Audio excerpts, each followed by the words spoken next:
सारी जिंदगी इंसान बस एक ही दौड़ में लगा रहता है। बैंक बैलेंस बढ़ाना है, प्रॉपर्टी बनानी है ताकि बच्चे सेटल हो जाएं। कमाल है ना।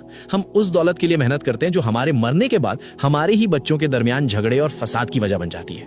लोग कहते हैं इतना नाम कमाओ कि मरने के बाद दुनिया याद रखे। अरे भाई, दुनिया के याद रखने से कब्र में एसी नहीं लग जाता।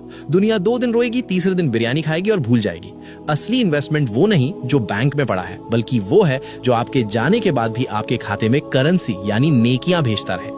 अब जरा हकीकत सुनिए और गौर फरमाइए।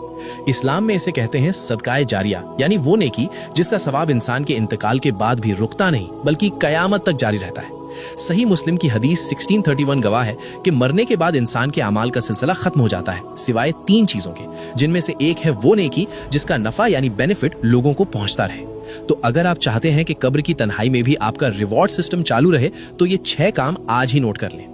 कुरान पाक, किसी को कुरान मजीद तोहफे में दे। जब जब वो पढ़ेगा हर हर्फ पे आपको सवाब मिलेगा। व्हील चेयर, किसी अस्पताल में मरीजों के लिए व्हील चेयर डोनेट कर दें। जब तक कोई लाचार या बीमार उसे इस्तेमाल करेगा आपका खाता चलता रहेगा। मस्जिद की तामीर में हिस्सा लें, ईंट रख दें या पंखा लगवा दें, ये अल्लाह का घर है, यहाँ इन्वेस्टमेंट कभी डूबती नहीं। पानी का इंतजाम, कोई कुआं खुदवा दें, बोरवेल लगवाएं या किसी पब्लिक जगह पे वाटर कूलर रख दें। जब भी कोई इंसान, परिंदा या जानवर अपनी प्यास बुझाएगा आपकी रूह को ठंडक मिलेगी। दरख्त, एक पौधा लगा दें। जब भी कोई उसके साए में बैठेगा या उसका फल खाएगा वो आपके लिए सदका बन जाएगा। और छठा रास्ता जो इन सब में सबसे आसान है वो है इल्म फैलाना, जैसे कि अभी आप ये पैगाम सुन रहे हैं। याद रखिए, कब्र का अंधेरा बहुत खौफनाक है। वहां कोई दोस्त, कोई रिश्तेदार, कोई बैंक बैलेंस काम नहीं आएगा। वहां सिर्फ यही छोटी छोटी नेकियां चिराग बनकर जलेंगी।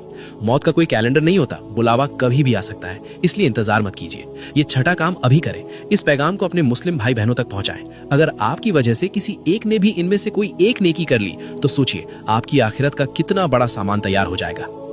आज आपने अपनी